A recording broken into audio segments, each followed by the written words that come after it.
that Marcos A. Devens has been elected representative in the General Court from the 16th Essex Representative District. Council Manning. So moved. Second. Second by Councilor Singleton.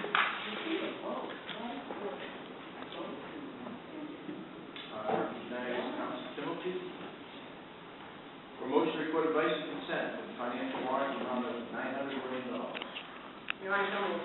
Seconded by Councilor Viola. I recognize Councilor Callahan for motion recorded vice and consent for the pending list of notaries, public, and justice of the peace. Governor, so moved. Second. Recognize Councilor Callahan for motion recorded vice and consent for the appointment of J. Elizabeth Cremens to the position of Associate Justice of the Woburn District Court. I move the proclamation of J. Elizabeth Cremens to the Woburn District Court. Second. Discussion. Okay, seconded by Councilor Devaney and Council Manning. Thank you. With respect to this nominee, we take the Governor's Council question very seriously here. One of the questions on the questionnaire is whether or not you've made any political donations in the past 3 years. This candidate provided us a list of those political donations. Excuse me, Mr. Did I? Council Manning. Sorry? I'd like to, if I could speak. Yeah. I just wanted to say that I think this is an excellent appointment, and I'm especially pleased that she would step up now in her career at this time when she will only have 8 years on the bench. She will not benefit. She will not get a pension, and I think that the Commonwealth is well served to have her finally step up and be a judge. So I'm seconding that. Okay. Second, roll call. Councilor Viola. Yes. Councilor Timothy. Yes. Councilor Devaney. Yes. Councilor Viola. Yes. Councilor Manning. Yes. Councilor Callahan. Yes. Councilor Foley. Yes. Councilor Merritt. Yes. Okay. I recognize Councilor Foley for motion recorded vice and consent for the appointment of Bonnie St. Ange to the position of clerk magistrate upon the district court. So moved, Your Honor. Second. Second, roll call. Councilor Viola. Yes. Councilor Timothy. Yes. Councilor Devaney. Yes. Councilor Viola. Yes. Councilor Manning. Yes. Councilor Callahan. Yes. Councilor Foley. Yes. Councilor Merritt. Yes. I recognize Councilor Callahan for motion recorded vice and consent for the appointment of David Apteker to the position of Associate Justice of the Middlesex Probate and Family Court. So moved. Second. Discussion. Seconded by Councilor Devaney and Councilor Manning. I'm sorry about the earlier false start, Your Honor. We take the Governor's Council question very seriously. We've got the nomination of David Apteker. The candidate said that he made political donations to a series of people, and he went into pretty fair detail regarding municipal donations that he made, municipal candidates, state candidates, federal candidates. He intentionally omitted donations to sizable donations to Register of Probate John Bonomo and State Senator James Montilli. There were 2 separate donations to James Montilli that would come under our 3-year look back. There was 1 donation to John Bonomo that came within our 3-year look back. This is hundreds of dollars in donations, and someone could not have known when they made these donations that there would be trouble for each of these political candidates. Mr. Bonomo was convicted of theft, and State Senator Montilli is up on a sexual battery charge pending. However, the important thing is that we have full disclosure here. Integrity is very important.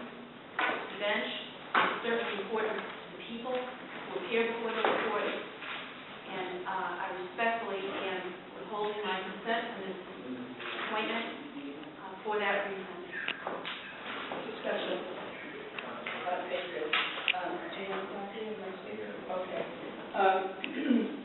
I regret further investigation has caused me to withdraw my initial support for David Apteker for appointment to the Middlesex and Family Court. He is especially qualified in guardianship matters, as noted in his writings in his questionnaire. I believe that honesty is the most important attribute that a judge should possess. It is for this primary reason I cannot support this nominee.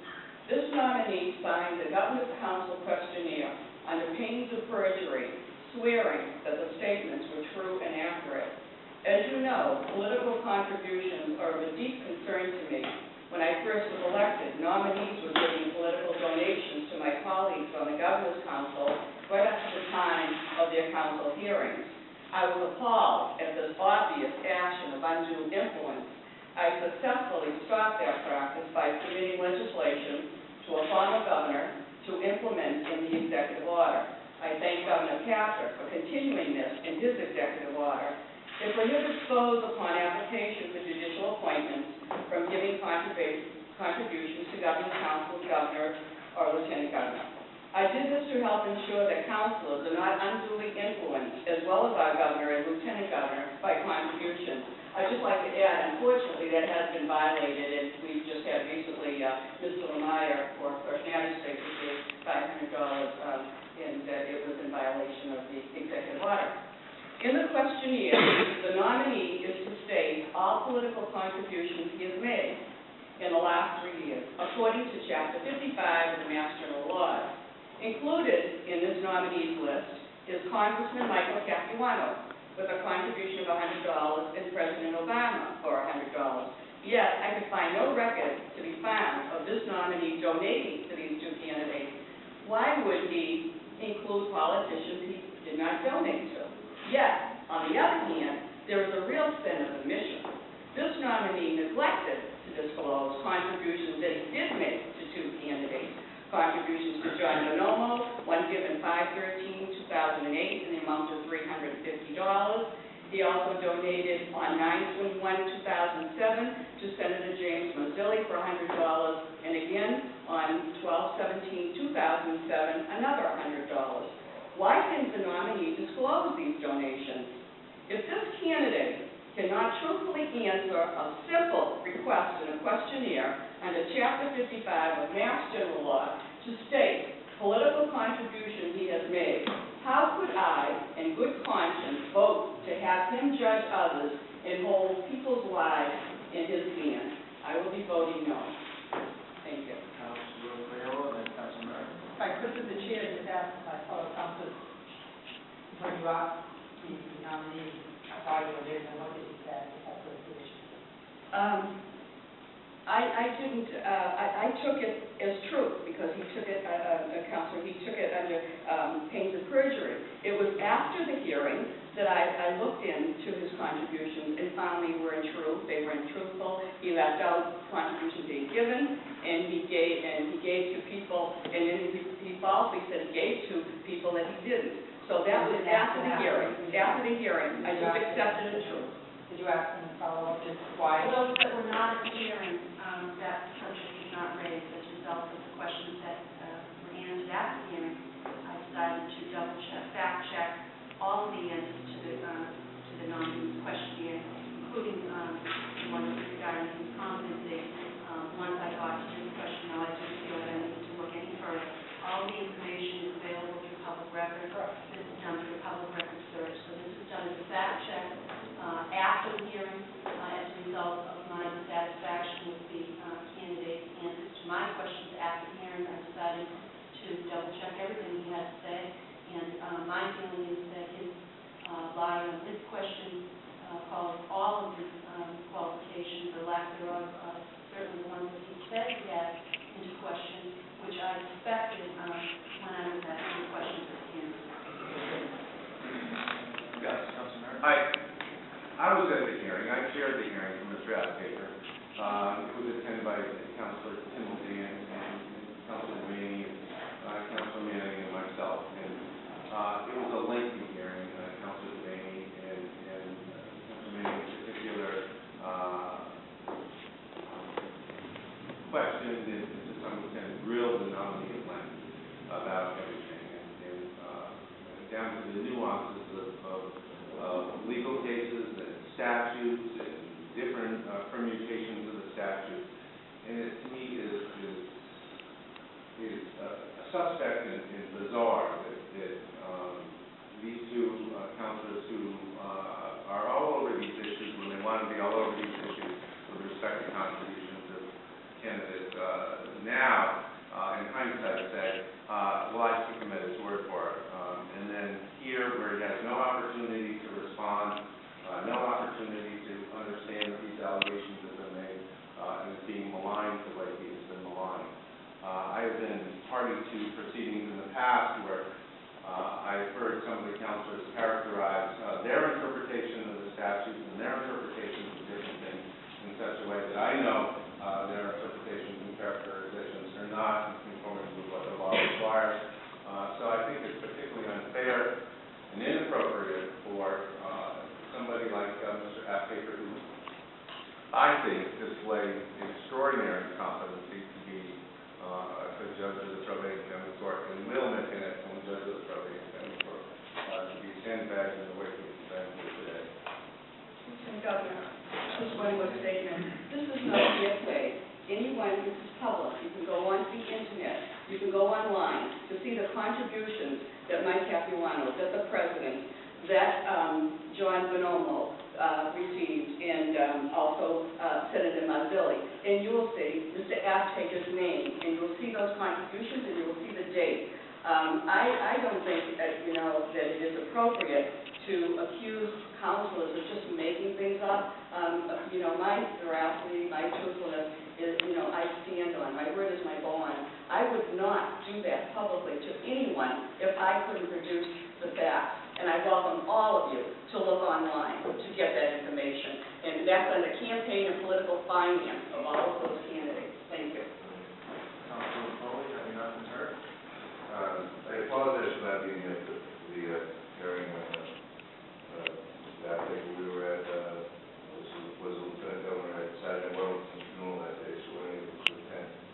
But through the chair, I would like to know, did either one of you ask for an explanation from Mr. Aptaker so we could get to what The councilor just asked me that, and Tom, I just accept the contributions are given, but I don't know. I don't know why. I looked into it to see if there were other contributions or. There was a follow-up phone call to him to ask if there was a mistake on his part or that was intentionally misleading.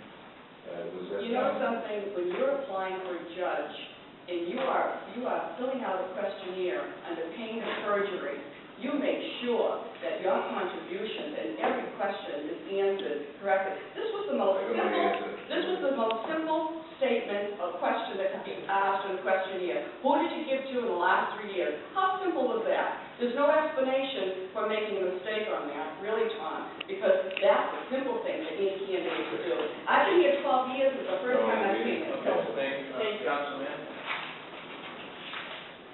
With respect to the remarks that conduct of our investigation into these matters is bizarre. I'll tell you what's bizarre. Public is bizarre. That this body is going to attend something in line with this questionnaire. There's no way in the world that this body should have to fact check things that are obviously online and ready to be had by the public. The reason that he didn't disclose them is because these people got into a jam and he didn't want to have to explain himself. Many people come before this body with embarrassing things that they have to explain, and they are forgiven. There's a lot of mercy among the public. What there is no mercy for are people who have integrity problems, people who have veracity problems. No one wants a liar on the bench. And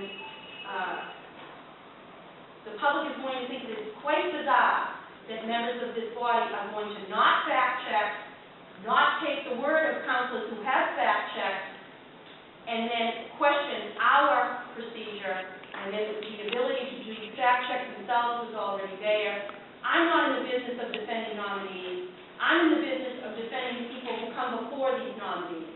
I'm in the business of making sure that the public gets a fair shake when they go to court. That's what I do when I come here. Each of us is responsible for our own district. Each of us is responsible for our own peace of mind and going to sleep at night when we say yes or no on a nominee. And each of us is supposed to be respected. when we vote yes or no. And consistently, certain members of this council have challenged people on this board for voting one way or another. It's always the same people who get challenged. It's always the same people who are questioning people's veracity or mental health or bizarre behavior. I'm sick of it. We did the right thing here, and we are doing the right thing. You all can vote your own conscience. I never come up to any of you after you vote and say how you voted. Never, not once. And many of you have served with me for many years. You vote the way you want, you vote your conscience, and that's the end of it. And I don't expect you all to respect my decisions. I don't care. Councilor Merrick, Councilor Farrell. Yeah, you know, there's something called due process, and that means that somebody has a fair opportunity to be given notice of some serious allegations that are made against them, and an opportunity to respond. And basically, the two councilors today say somehow they were asleep at the switch last week and they just didn't get these kinds of investigations.